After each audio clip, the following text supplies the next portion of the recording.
ಓಂ ಪವಿತ್ರಂ ಚರಿತಂ ಯಸ್ಯಾಹ ಪವಿತ್ರಂ ಜೀವನಂ ತಥಾ ಪವಿತ್ರತಾ ಸ್ವರೂಪಿಣ್ಯೈ ತಸ್ಯೈ ಕುರ್ಮೋ ನಮೋ ನಮಃ ತಸ್ಯೈ ಕುರ್ಮೋ ನಮೋ ನಮಃ ತಸ್ಯೈ ಕುರ್ಮೋ ನಮೋ ನಮಃ.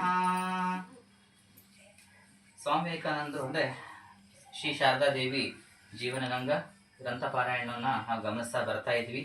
ಸ್ವಾಮಿ ಪುರುಷೋತ್ತಮಾಜಿಯವರು ಬರೆದಿರುವ ಅದ್ಭುತವಾದ ಪುಸ್ತಕ ಶ್ರೀ ಶಾರದಾದೇವಿ ಜೀವನಗಂಗಾ.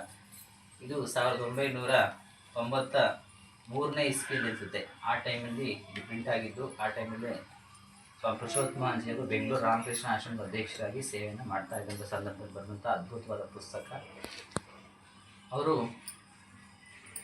ಇವು ರಾಮಕೃಷ್ಣ ಆಶ್ರಮ ಬಸವನಗುಡಿಯ ಮೇನ್ ರೋಡಲ್ಲಿ ರಾಮಕೃಷ್ಣ ಆಶ್ರಮ ಬರುತ್ತೆ. ಬಸವನಗುಡಿ ಹೆಸರು ಕೇಳಿರ್ಬೋದು ಬೆಂಗಳೂರಲ್ಲಿ. ಆ ಬಸವನಗುಡಿಯಲ್ಲಿ ಹೋದರೆ ಬಲಗಡೆಗೆ ರಾಮಕೃಷ್ಣ ಮಠ ಅಂತ ದೊಡ್ಡ ಬೋರ್ಡ್ ಇದೆ. ಅದರೊಳಗಡೆ ಹೋದರೆ ಪ್ರಾರ್ಥನಾ ಮಂದಿರ ಒಳಗೆ ಕಾಣುತ್ತೆ.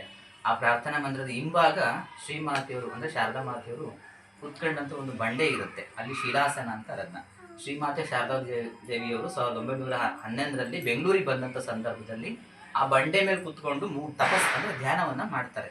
ಅದು ತುಂಬ ಜಾಗೃತವಾದ ಸ್ಥಳ. ನೀವು ಇವಾಗೂ ಬಸವನಗುಡಿ ರಾಮಕೃಷ್ಣ ಆಶ್ರಮಕ್ಕೆ ಹೋದರೆ ಹಿಂದುಗಡೆ ಹೋದರೆ ಒಂದು ಬಂಡೆ ಇದೆ. ಬಂಡೆ ಎತ್ಕೊಂಡು ಹೋದರೆ ಅಲ್ಲಿ ಒಂದು ಚಿಕ್ಕ ಮದರ್ ರಾಕ್ ಇದೆ, ಶಿಲಾಸನ ಅಂತ. ಅದರಲ್ಲಿ ಒಂದು ಪುಸ್ತಕ ಇದೆ, ಕೊಡಿ ನಿಮಿಷ. ಒಲಿ ಮದರ್ ಅಂದರೆ ಶಾರದಾ ಮಾತೆಯನ್ನು ಒಲಿ ಮದರ್ ಅಂತಾರೆ. ಇದು ಶಾರದಾ ಮಾತೆ ಅಂದರೆ ರಾಮಕೃಷ್ಣ ಆಶ್ರಮದ ಬೆಂಗಳೂರಲ್ಲೇ ಇದೆ. ಈ ಈ ಈ ಶಿಲಾಸನ ಈ ಬಂಡೆ ಮೇಲೆ, ಈ ಬಂಡೆ ಇದೆಯಲ್ಲ, ಬಂಡೆ ಮೇಲೆ ಆಚೆ ಕಡೆ ಮುಖ ಮಾಡಿಕೊಂಡು ಸಂಜೆ ಹೊತ್ತು ಶ್ರೀಮಾತೆ ಕುತ್ಕೊತಾರೆ, ಭಾವಾವಸ್ಥೆಗೆ ಹೋಗ್ತಾರೆ ರಾಮಕೃಷ್ಣ ಯಾರು ಶ್ರೀಮಾತೆ ಶಾರದಾದೇವಿಯವರು. ಹಾಗಾಗಿ ಪವಿತ್ರವಾದ ಬಂಡೆ.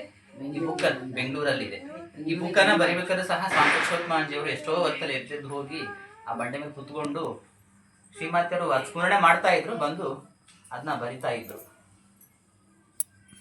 ಹಾಗಾಗಿ ಈ ವಿವೇಕ ದೀಪ್ತಿ ತುಮಕೂರು ರಾಮಕೃಷ್ಣ ವಿವೇಕಾನಂದ ಆಶ್ರಮದ ಒಂದು ಪತ್ರಿಕೆ, ಅದರಲ್ಲಿ ಈ ಸತಿ ವರಿ ಮದರ್ಸ್ ಡೇ ಅಂತ ಅಂದರೆ ರಾಕ್ ಬಗ್ಗೆ ಬಂದಿದೆ. ಹಾಗಾಗಿ ಇದು ದಯವಿಟ್ಟು ಬೆಂಗಳೂರಿಗೆ ಹೋದರೆ ಬಸವನಗುಡಿ ರಾಮಕೃಷ್ಣ ಆಶ್ರಮಕ್ಕೆ ಹೋಗಿ ಆ ರಾಮಕೃಷ್ಣ ಆಶ್ರಮದ ಹಿಂಭಾಗ 2 ಮುಖ್ಯವಾದ ಸ್ಥಳ ಇದೆ. ಒಂದು ಬಂಡೆ ಇದೆ, ಸ್ವಾಮಿ ವಿವೇಕಾನಂದರು ಕೂತ್ಕೊಂಡಂಥ ಒಂದು ಬಂಡೆ, ದೊಡ್ಡ ಬಂಡೆ ಇದೆ, ಒಂದು ಉದ್ದ ಬಂಡೆ. ಆ ಬಂಡೆ ಮೇಲೆ ಒಂದು ಸ್ವಾಮೀಜಿಯವರು ಪುತ್ಥಳಿ ಇಟ್ಟಿದ್ದಾರೆ. ಆ ಬಂಡೆ ಹಾಕ್ತಿದ್ದಾಗ ಶ್ರೀಮಾತೆಯವರು ಕೂತ್ಕೊಂಡಂಥ ಶಿಲಾಸನ ಇದೆ, ಒಂದು ಬಂಡೆ ಮೇಲ್ಗಡೆ ಹತ್ತೋದಕ್ಕೂ. ಅಲ್ಲೆಲ್ಲ ತುಂಬ ಜನ ನೋಡಿ ಎಷ್ಟು ಶಾಂತ ಇರುತ್ತೆ. ನಾವಿಲ್ಲಿ ಎಷ್ಟು ಶಾಂತಿ ಮಾಡ್ಕೊತಾ ಇರ್ತೀವಿ, ಅಲ್ಲಿ ಹೋಗಿ ಎಷ್ಟು ಜನ ಜಪ ಮಾಡ್ತಾ ಇರ್ತಾರೆ.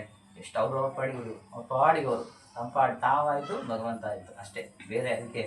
ಹೇ ದೇವ ನಿನ್ನ ದಯವಾದ ಮೇಲೆ ಇನ್ನಾರ ಗೊಡವೆ ಬೇಕು, ನೀನೊಬ್ಬ ನನಗೆ ಸಾಕು. ಭಗವಂತನ ದಯವಾದ ಇನ್ಯಾರು ಗೊಡವೆ ಬೇಕು? ನೀನೊಬ್ಬ ನನಗೆ ಸಾಕು. ಭಗವಂತ ಒಬ್ಬ ಸಿಕ್ಕ ಮೇಲೆ ಯಾಕೆ ಅಲ್ವಾ? ಹಾಗೆ ನಾನು ಮೊನ್ನೆ ಆಶ್ರಮದಲ್ಲಿ ಒಂದು ಕತೆ ಹೇಳ್ತಾ ಇದ್ದೆ. ಒಬ್ಬ ರಾಜ ಎಲ್ಲೋ ಹೊರಗಡೆ ಹೋಗ್ತಾನೆ. ಹಾಗಾಗಿ ತಮ್ಮ ಪತ್ನಿಯರಿಗೆ ನಿಮ್ಗೆ ಏನೇನು ಬೇಕು ಅಂತ ಕೇಳಿದಾಗ ರಾಜನಿಗೆ ಒಬ್ಬ ಪತ್ನಿ ಹಿಂಗೆ ಹೇಳಿ, ನನಗೆ ಅದು ತಗೋಬ ಇದು ತಗೋಬ ಅಂತ. ನಾವೆಲ್ಲ ಟೂರ್ ಹೋದಾಗ ನಮ್ಮ ಮನೆಗಿರೋರು ಹೋಗಿಲ್ದವ್ರು ಏನು ಹೇಳ್ತಾರೆ, ಅಮ್ಮ ಅದು ತಗೋಬ ಇದು ತಗೋಬ ಅಂತ ಹೇಳ್ತೀವಿ. ಹಾಗೆ ಎಲ್ಲ ಆಗಿನ ಟೈಮಲ್ಲಿ ರಾಜರಂದ್ರೆ ತುಂಬ ಜನ ಪತ್ನಿಯರು ಇರ್ತಿದ್ರು. ಸಹಜವಾಗಿ ಒಬ್ಬೊಬ್ಬ ಪತ್ನಿಯರು ಒಂದೊಂದು ರೀತಿಯಲ್ಲಿ ಕೇಳಿದ್ರು. ಆದರೆ ಒಬ್ಬ ಪತ್ನಿ ಮಾತ್ರ ಹೇಳ್ತಾಳೆ, ನನಗೇನು ಬೇಡ ರಾಜ, ನೀನೇ ಬೇಕು ನಿನಗೆ ಅಂತ ಹೇಳ್ತಾಳೆ. ನೋಡಿ ಎಷ್ಟಿದೆ ಅಲ್ವಾ? ರಾಜ ಸಿಕ್ಕರೆ ರಾಜ್ಯನೇ ಸಿಗುತ್ತೆ, ಭಗವಂತನೇ ಸಿಕ್ಕರೆ ಭಗವಂತನ ರಾಜ್ಯವೇ ನಮಗೆ ಸಿಗುತ್ತೆ. ನಾವು ಭಗವಂತನ ಮುಂದೆ ಹೋಗಿ ಏನು ಕೇಳ್ತೀವಿ? ನನಗೆ ಹಣ ಕೊಡು, ನನಗೆ ಮನೆ ಕಟ್ಸ್ಕೊಡು, ನನಗೆ ಮಕ್ಕಳು ಕೊಡು, ನನಗೆ ಏನೋ ಕೆಲಸ ಕೊಡಿಸು, ನನ್ನ ಮಕ್ಕಳಿಗೆ ಏನೇನೋ ನನ್ನ ಮಕ್ಕಳಿಗೆ ಮದುವೆ ಮಾಡಿಕೊಡು, ಏನೋ ಭಗವಂತನ ಮುಂದೆ ಲೌಕಿಕವಾಗಿ ಬೇಡ್ತಾ ಇರ್ತೀವಿ. ಆದರೆ ನಾವು ಭಗವಂತನ ಮುಂದೆ ಹೋಗಿ ಏನು ಕೇಳಬೇಕು? ಭಗವಂತ ನನಗೆ ಭಕ್ತಿ ಕೊಡು, ಶ್ರದ್ಧೆ ಕೊಡು, ವ್ಯಾಕುಲತೆ ಕೊಡು, ವೈರಾಗ್ಯ ಕೊಡು.